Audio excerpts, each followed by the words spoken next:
ਹੁਣ ਤੁਸੀਂ Punjabi radio USA ਨੂੰ ਆਪਣੇ ਫੋਨ ਨੰਬਰਾਂ ਤੋਂ ਸੁਣ ਸਕਦੇ ਹੋ, ਜਿਸ ਦੇ ਵਿੱਚ USA ਦੇ ਲਈ 832 551 5029, 8325515029 ਜਾਂ 605 475 6868, 6054756868। ਟੋਰਾਂਟੋ ਕੈਨੇਡਾ ਦੇ ਲਈ 6479579633, ਬ੍ਰਿਟਿਸ਼ ਕੋਲੰਬੀਆ ਕੈਨੇਡਾ ਲਈ 7786560460 ਜਾਂ 6046709696, ਕੈਲਗਰੀ ਕੈਨੇਡਾ ਦੇ ਲਈ 5873150587, ਇਟਲੀ ਦੇ ਲਈ 396899970694, ਪਾਕਿਸਤਾਨ ਦੇ ਲਈ 9202137130, UK ਦੇ ਲਈ 3300101100,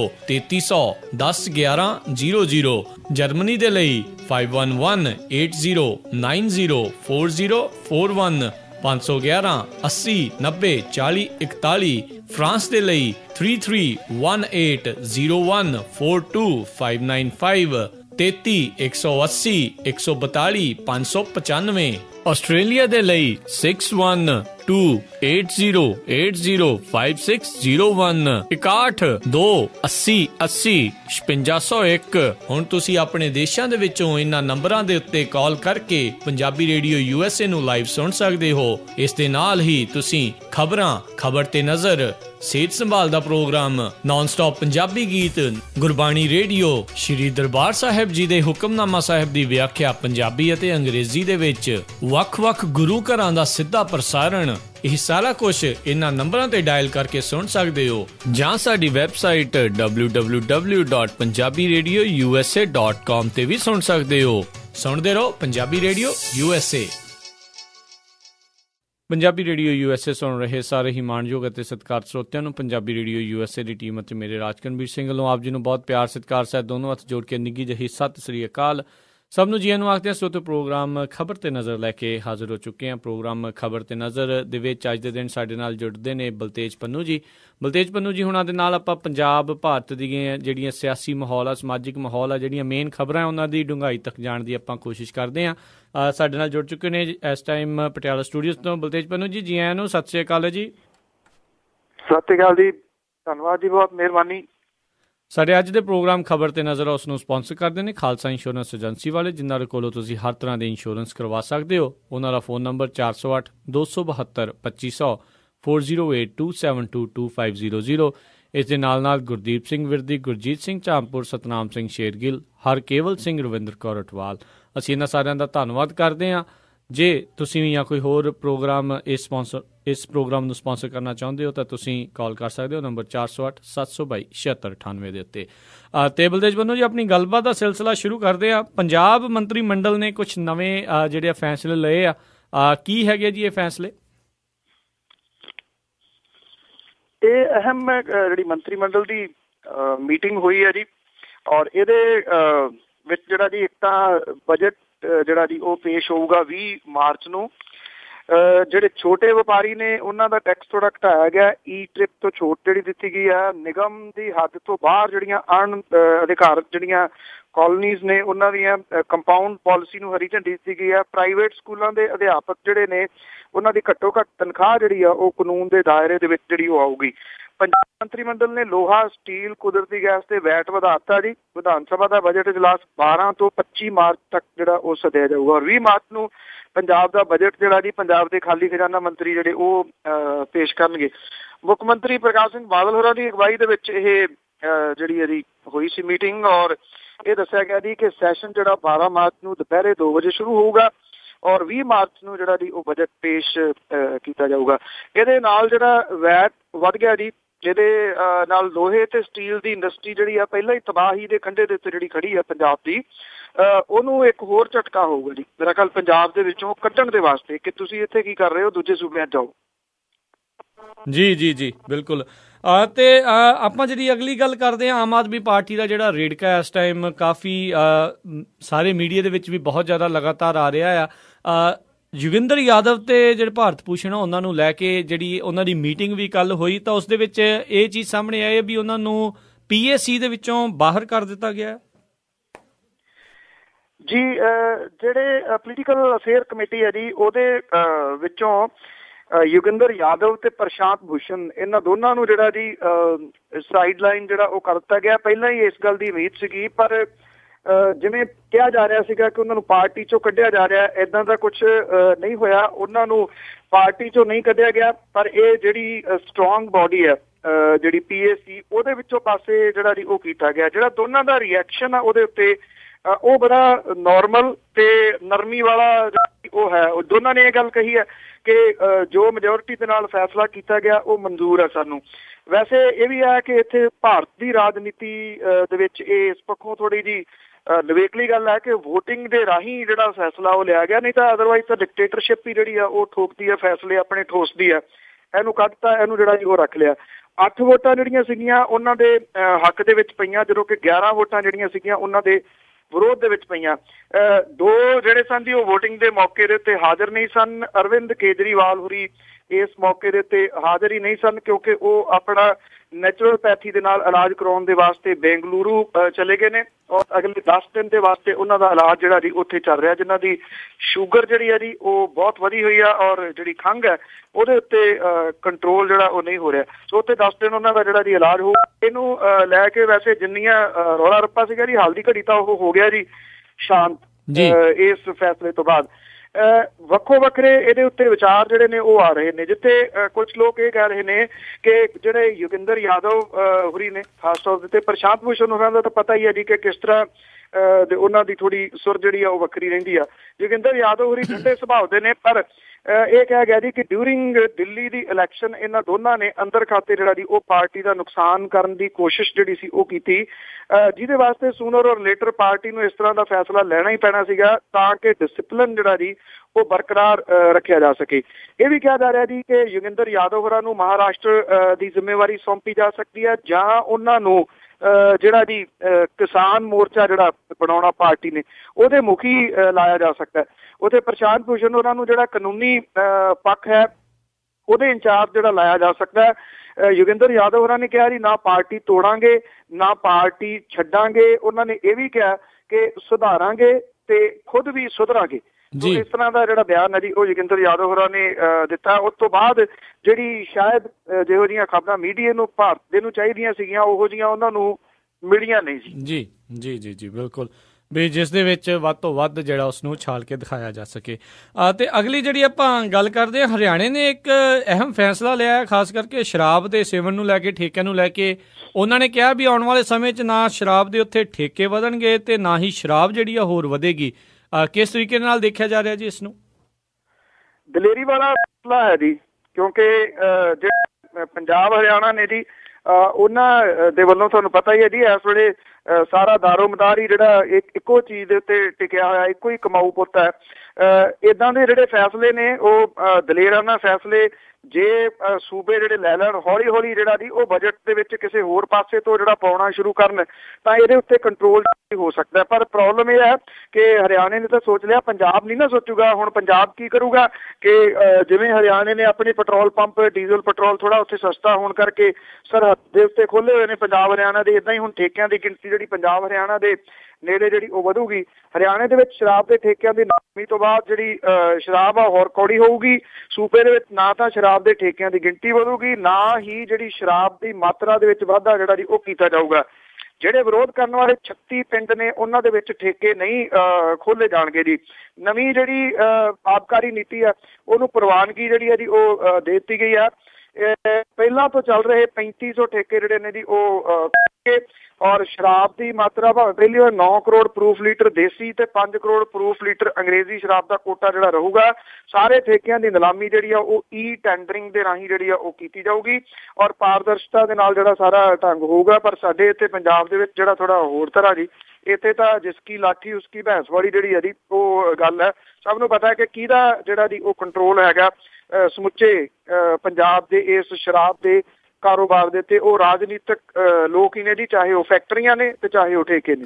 ਬਿਲਕੁਲ ਜੀ ਬਿਲਕੁਲ। ਇਹਨਾਂ ਨੂੰ ਆਮ ਲੋਕਾਂ ਦੀ ਕੋਈ ਪਰਵਾਹ ਨਹੀਂ ਹੈ, ਜਿੰਨੀ ਮਰਜ਼ੀ ਉਹਨਾਂ ਨੂੰ ਸ਼ਰਾਬ ਪਿਆ ਕੇ ਜਿਹੜਾ ਜੀ ਕਮਰੇ ਬਣਾਈ ਜਾਂਦੇ, ਵਿਚਾਰਧਾਰਾ ਜਿਹੜੀ ਸੀਗੀ ਉਹਨਾਂ ਦੀ ਉਹ ਟੋਟਲੀ ਖਤਮ ਕਰੀ ਜਾ ਰਹੇ ਆ। ਅਗਲੀ ਗੱਲ ਕਰਦੇ ਹਾਂ ਕਾਂਗਰਸ ਨੂੰ ਲੈ ਕੇ। ਕਾਂਗਰਸ ਦੇ ਵਿੱਚ ਇਹ ਗੱਲ ਸਾਹਮਣੇ ਆ ਰਹੀ ਹੈ ਵੀ ਜਿਹੜੀ ਪ੍ਰਤਾਪ ਸਿੰਘ ਬਾਜਵਾ ਆ ਉਹਨਾਂ ਨੂੰ ਕਹਿੰਦੇ ਵੀ ਲਾਉਣ ਦਾ ਜਿਹੜਾ ਫੈਸਲਾ ਹਾਲ ਦੀ ਘੜੀ ਜਿਹੜਾ ਰੋਕ ਦਿੱਤਾ ਗਿਆ।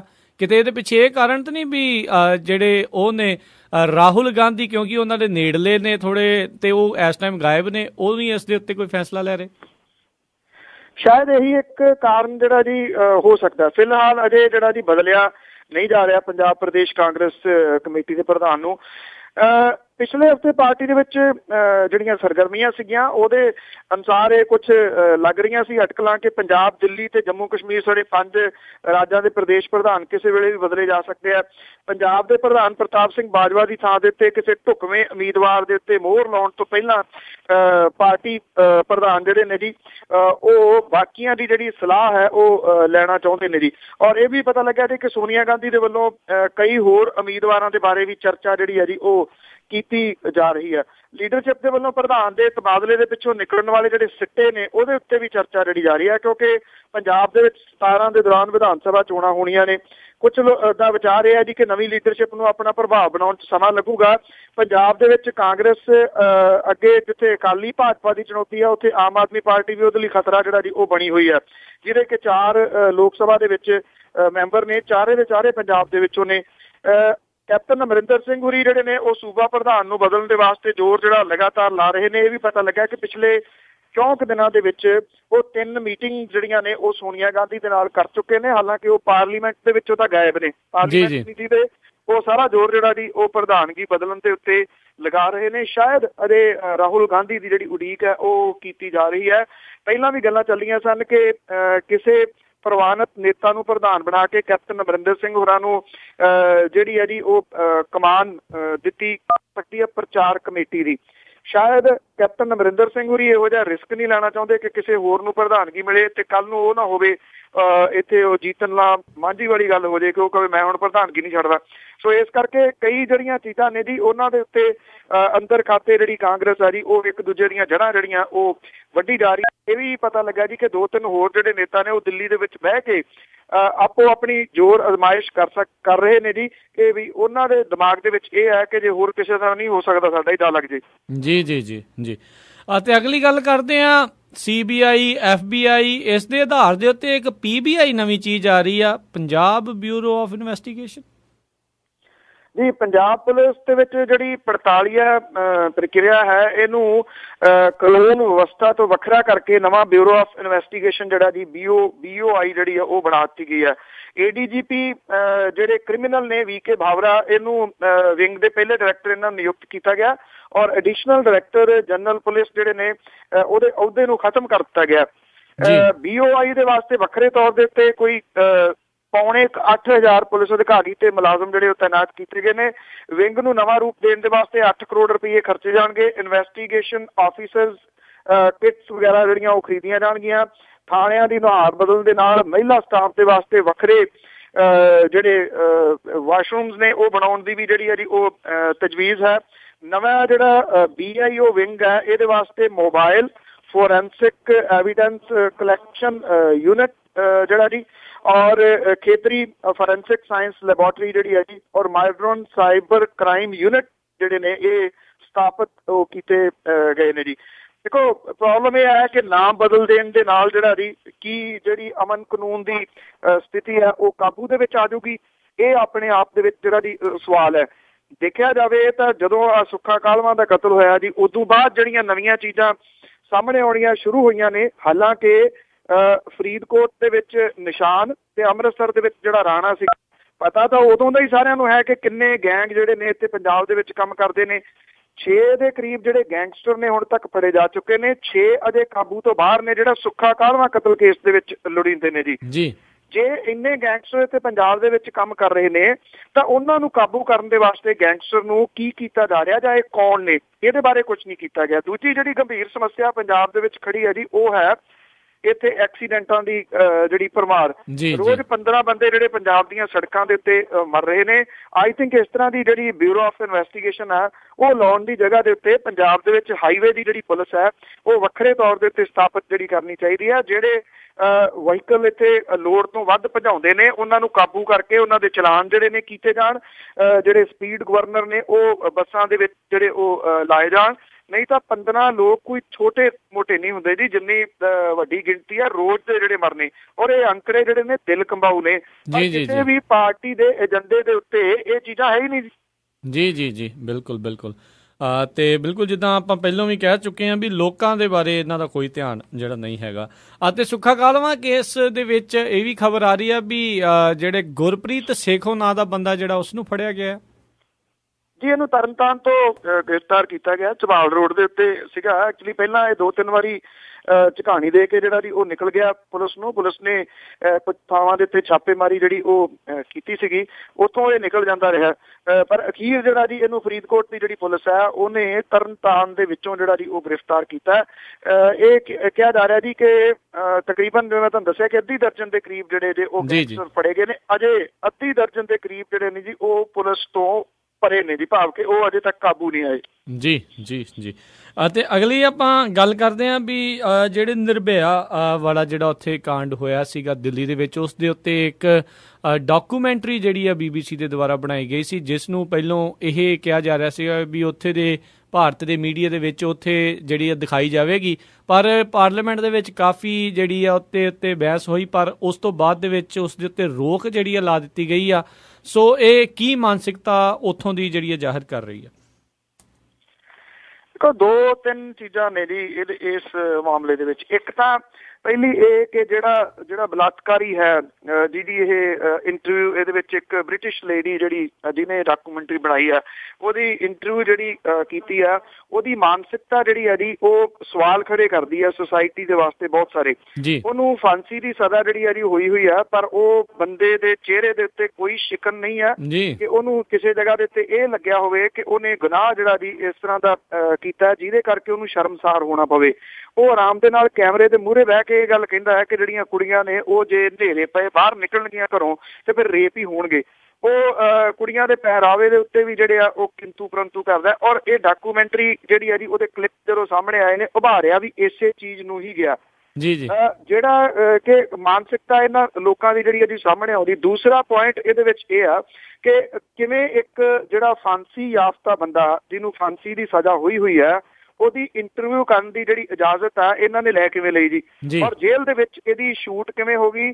ਔਰ ਆਈ ਥਿੰਕ ਕਿਤੇ ਨਾ ਕਿਤੇ ਜਿਹੜੀ ਪੱਤਰਕਾਰਤਾ ਹੈ ਜਾਂ ਇਹੋ ਜਿਹੀਆਂ ਡਾਕੂਮੈਂਟਰੀਜ਼ ਬਣਾਉਣ ਵਾਲੇ ਨੇ ਉਹਨਾਂ ਦੀ ਵੀ ਕੁਝ ਰਿਸਪੌਂਸਿਬਿਲਿਟੀ ਹੈਗੀ ਹੈ ਨਾ ਜੀ, ਕਿ ਇਹੋ ਜਿਹੇ ਲੋਕਾਂ ਨੂੰ ਕਿਉਂ ਉਭਾਰ ਕੇ ਇਸ ਤਰ੍ਹਾਂ ਪੇਸ਼ ਕੀਤਾ ਜਾ ਰਿਹਾ। ਇਹਦੇ ਨਾਲ ਜਿਹੜਾ ਜੀ ਗਲਤ ਮੈਸੇਜ ਜਾਊਗਾ। ਔਰ ਗਲਤ ਮੈਸੇਜ ਇਸ ਪੱਖੋਂ ਵੀ ਜਾਊਗਾ ਕਿ ਉਹਨਾਂ ਨੂੰ ਪਰਮਿਸ਼ਨ ਜਿਹੜੀ ਉਹ ਮਿਲ ਕਿਵੇਂ ਗਈ। ਰਾਜ ਸਭਾ ਦੇ ਵਿੱਚ ਜਿਹੜਾ ਜੀ ਇਹ ਮੁੱਦਾ ਵਾਹਵਾ ਭਖਿਆ। ਪਾਰਲੀਮੈਂਟ ਦੇ ਵਿੱਚ, ਲੋਕ ਸਭਾ ਦੇ ਵਿੱਚ ਵੀ ਪਹਿਲਾਂ ਜਿਹੜਾ ਜੀ ਇਹ ਮੁੱਦਾ ਜਿਹੜਾ ਜੀ ਉਹ ਭਖਿਆ। ਔਰ ਸਾਰਿਆਂ ਨੇ ਇਹ ਜਿਹੜੀ ਮੰਗ ਕੀਤੀ ਕਿ ਇਹਦੇ ਉੱਤੇ ਰੋਕ ਜਿਹੜੀ ਆ ਉਹ ਲੱਗਣੀ ਚਾਹੀਦੀ ਹੈ। ਵੈਸੇ ਰੋਕ ਲੱਗਣੀ ਨਹੀਂ ਚਾਹੀਦੀ ਸੀਗੀ ਜੇ ਇਹ ਡਾਕੂਮੈਂਟਰੀ ਜਿਹੜੀ ਆ ਉਹ ਬ੍ਰੌਡਕਾਸਟ ਹੋ ਵੀ ਜਾਂਦੀ ਹੈ।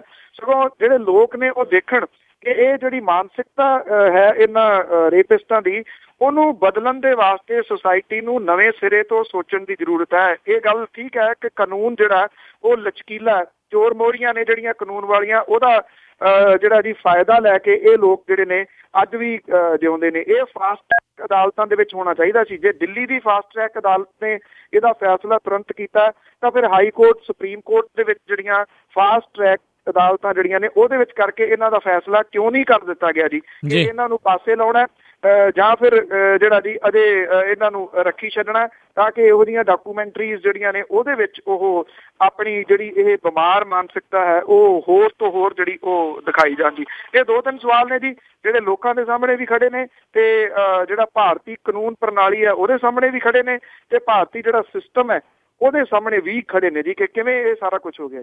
ਜੀ। ਤੇ ਅਗਲੀ ਗੱਲ ਕਰਦੇ ਆ ਪੰਜਾਬ ਦੇ ਕਿਸਾਨਾਂ ਨੂੰ ਲੈ ਕੇ। ਜਿਹੜੇ ਨਵੇਂ ਟਰੈਕਟਰ ਆ ਰਹੇ ਆ, ਇਹ ਕਿਹਾ ਜਾ ਰਿਹਾ ਵੀ ਉਸ ਦੇ ਕਰਕੇ ਕਰਜ਼ਿਆਂ ਦਾ ਜਿਹੜੀ ਪੰਡ ਆ ਉਹ ਹੋਰ ਭਾਰੀ ਹੁੰਦੀ ਜਾ ਰਹੀ ਕਿਸਾਨਾਂ ਤੇ। ਕਿਸੇ ਟਾਈਮ ਜਦੋਂ ਆਓ ਸਮਾਂ ਲੱਗੇ ਤਾਂ ਮੋਗੇ ਦੇ ਵਿੱਚ ਐਤਵਾਰ ਨੂੰ ਜਿਹੜੀ ਮੇਨ ਰੋਡ ਹੈ ਮੋਗਾ ਲੁਧਿਆਣਾ ਰੋਡ, ਉੱਥੋਂ ਲੰਘਿਆ ਨਹੀਂ ਜਾਂਦਾ ਜੀ। ਬ੍ਰਾਂਡ ਨੂੰ ਟਰੈਕਟਰ ਜਿਹੜੇ ਨੇ ਨਾ ਜੀ ਉੱਥੇ ਵਿਕਣ ਦੇ ਵਾਸਤੇ ਆਉਂਦੇ ਨੇ। ਇੱਥੇ ਪਟਿਆਲੇ ਦੇ ਵਿੱਚ ਸਭ ਤੋਂ ਵੱਡੀ ਏਸ਼ੀਆ ਦੀ ਮਾਰਕੀਟ ਹੈ ਜਿੱਥੇ ਮੈਕਸੀਮਮ ਟਰੈਕਟਰ ਹੀ ਹੁੰਦੇ ਨੇ ਜੀ। ਬ੍ਰਾਂਡ ਨਿਊ ਟਰੈਕਟਰ ਜਿਹੜੇ ਉੱਥੇ ਵਿਕਣ ਦੇ ਵਾਸਤੇ ਆ ਜਾਂਦੇ ਨੇ। ਹੁਣ ਸਵਾਲ ਇਹ ਬ੍ਰਾਂਡ ਨਿਊ ਟਰੈਕਟਰ ਜਿਹੜੇ ਨੇ ਉਹ ਆਉਂਦੇ ਕਿੱਥੋਂ ਨੇ, ਉਹ ਵੀ ਤੁਹਾਨੂੰ ਜਿਹੜਾ ਜੀ ਮੈਂ ਦੱਸਦਾ। ਔਰ ਵਿੱਤ ਮੰਤਰਾਲੇ ਦੇ ਜਿਹੜੇ ਵੇਰਵੇ ਨੇ ਉਹ ਦੱਸਦੇ ਨੇ ਕਿ ਪੰਜਾਬ ਦੇ ਕਿਸਾਨਾਂ ਨੇ ਸਾਲ 11-12 ਤੋਂ ਜਨਵਰੀ 15 ਤੱਕ 4 ਵਰ੍ਹਿਆਂ ਦੇ ਵਿੱਚ ਇਕੱਲੇ ਜਨਤਕ ਖੇਤਰ ਦੇ ਬੈਂਕਾਂ ਤੋਂ ਕਰੀਬ £350 ਕਰੋੜ ਰੁਪਏ ਦਾ ਕਰਜ਼ਾ ਸਿਰਫ ਟਰੈਕਟਰ ਖਰੀਦਣ ਦੇ ਵਾਸਤੇ ਚੁੱਕਿਆ ਜੀ। 250 ਕਰੋੜ ਦੇ ਕਰੀਬ ਕਰਜ਼ਾ ਜਿਹੜਾ ਕਿਸਾਨਾਂ ਨੇ ਸਹਿਕਾਰੀ ਤੇ ਪ੍ਰਾਈਵੇਟ ਬੈਂਕਾਂ ਤੋਂ ਇਲਾਵਾ ਫਾਈਨੈਂਸ ਕੰਪਨੀਆਂ ਤੋਂ ਚੁੱਕਿਆ।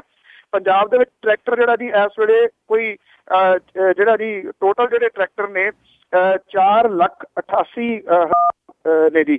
ਔਰ ਹਰ ਵਰੇ 25,000 ਟਰੈਕਟਰ ਜਿਹੜਾ ਉਹ ਨਵਾਂ ਆਉਂਦਾ। ਟਰੈਕਟਰ ਪਹਿਲਾਂ ਪੰਜਾਬ ਦੇ ਵਿੱਚ ਲੋੜੋਂ ਵੱਧ ਨੇ, ਫਿਰ ਵੀ ਖੇਤੀ ਮਸ਼ੀਨਰੀ ਦੀ ਗਿਣਤੀ ਜਿਹੜੀ ਆ ਜੀ ਉਹ ਵੱਧ ਰਹੀ ਹੈ। ਜਿਹੜਾ ਕਿਸਾਨ ਨੇ ਜੀ ਉਹ ਕਰਜ਼ੇ ਦੇ ਥੱਲੇ ਆ ਰਹੇ ਨੇ। ਜਿਹੜਾ ਮੈਂ ਤੁਹਾਨੂੰ ਦੱਸਿਆ ਕਿ 4,80,000 ਟਰੈਕਟਰ ਹੈ, ਜਿਹੜੀ ਪੰਜਾਬ ਦੀ ਟੋਟਲ ਜ਼ਮੀਨ ਹੈ, ਜੇ ਇਹਨੂੰ ਤੁਸੀਂ ਵਾਹੁਣਾ ਹੋਵੇ ਇਹਦੇ ਵਾਸਤੇ 8,000 ਟਰੈਕਟਰ ਦੀ ਤਕਰੀਬਨ ਲੋੜ ਹੈ ਜੀ।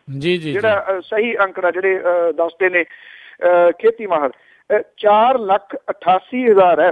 ਕੋਈ ਹੁੰਦਾ ਸੀਗਾ ਜਦੋਂ ਟਰੈਕਟਰਾਂ ਵਾਲੇ ਜਿਹੜੇ ਸਨ ਉਹ ਆਪਣੀ ਵਾਹੀ ਜਿਹੜੀ ਕਰਕੇ ਜ਼ਮੀਨ ਵਾਹ ਕੇ ਨਾਲ ਦੇ ਜਿਹੜੇ ਛੋਟੀ ਜ਼ਮੀਨ ਵਾਲੇ ਸਨ ਉਹਨਾਂ ਦੀ ਕਿਰਾਏ ਦੇ ਉੱਤੇ ਵਾਹੁੰਦੇ ਸਨ, ਉਹਨਾਂ ਦੀਆਂ ਕਿਸ਼ਤਾਂ ਵੀ ਤੁਰਦੀਆਂ ਸੀ।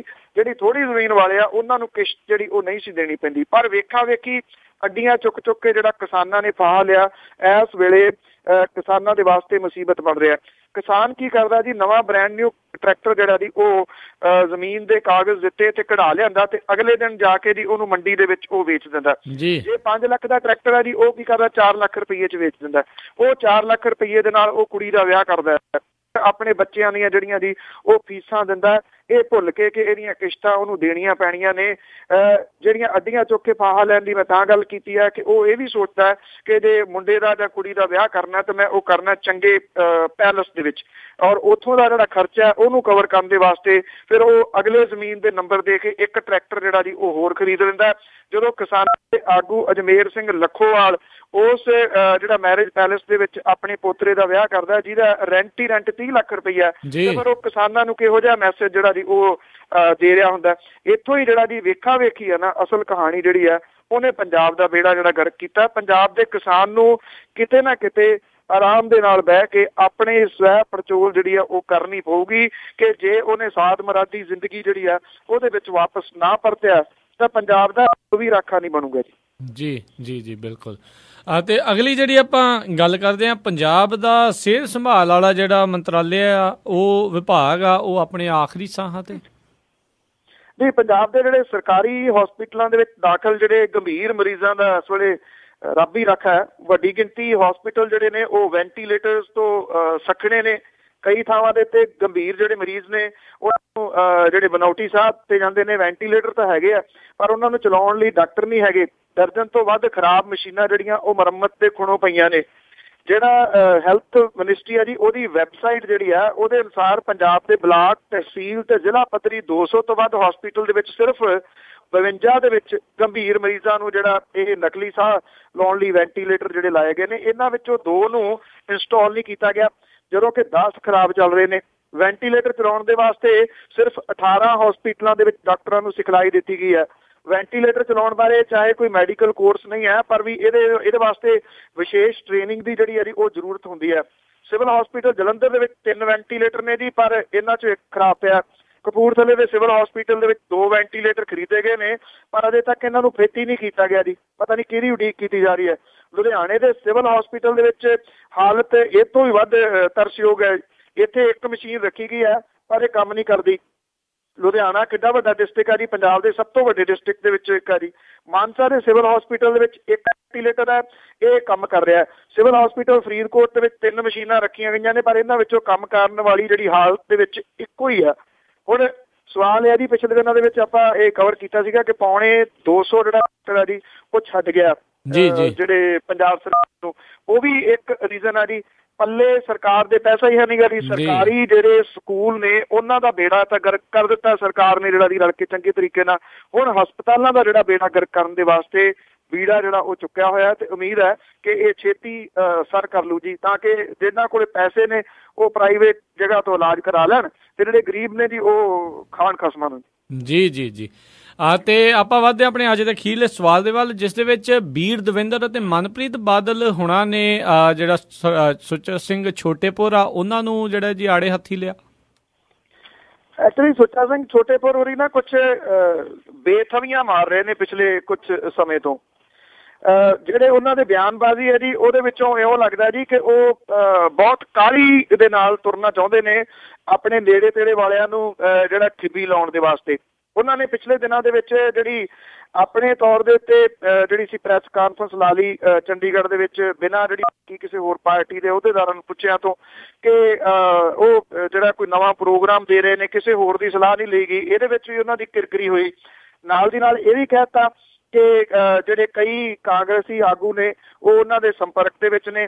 ਉਹ ਸੁਖਪਾਲ ਸਿੰਘ ਖਹਿਰਾ ਹੋਰਾਂ ਨੂੰ 2-3 ਦਿਨ ਤੋਂ ਨਾਲ ਲੈ ਕੇ ਜਿਹੜਾ ਜੀ ਉਹ ਦਿੱਲੀ ਗੇੜੇ ਕੱਢੀ ਜਾਂਦੇ ਨੇ ਉਹਨੂੰ ਸ਼ਾਮਲ ਕਰਾਉਣ ਲਈ, ਜਦੋਂ ਕਿ ਇਹ ਪਤਾ ਲੱਗ ਰਿਹਾ ਹੈ ਕਿ ਜਿਹੜੀ ਆਮ ਆਦਮੀ ਪਾਰਟੀ ਦੀ ਜਿਹੜੀ ਕੇਂਦਰੀ ਲੀਡਰਸ਼ਿਪ ਹੈ ਉਹਦੇ ਵੱਲੋਂ ਨਾਂਹ ਕਰ ਦਿੱਤੀ ਗਈ ਹੈ ਸੁਖਪਾਲ ਸਿੰਘ ਖਹਿਰਾ ਹੋਰਾਂ ਨੂੰ ਹਾਲ ਦੀ ਘੜੀ ਪਾਰਟੀ ਦੇ ਵਿੱਚ ਲਿਆਉਣ ਲਈ। ਉਹਨਾਂ ਨੇ ਇਹ ਵੀ ਬਿਆਨ ਜਿਹੜਾ ਦਿੱਤਾ ਸੀਗਾ ਕਿ ਮਨਪ੍ਰੀਤ ਸਿੰਘ ਬਾਦਲ ਹੋਰੀ ਤੇ ਬੀਰ ਦਵਿੰਦਰ ਸਿੰਘ ਜਿਹੜੇ ਨੇ ਉਹ ਵੀ ਸ਼ਾਮਲ ਹੋਣ ਲਈ ਤਿਆਰ ਨੇ।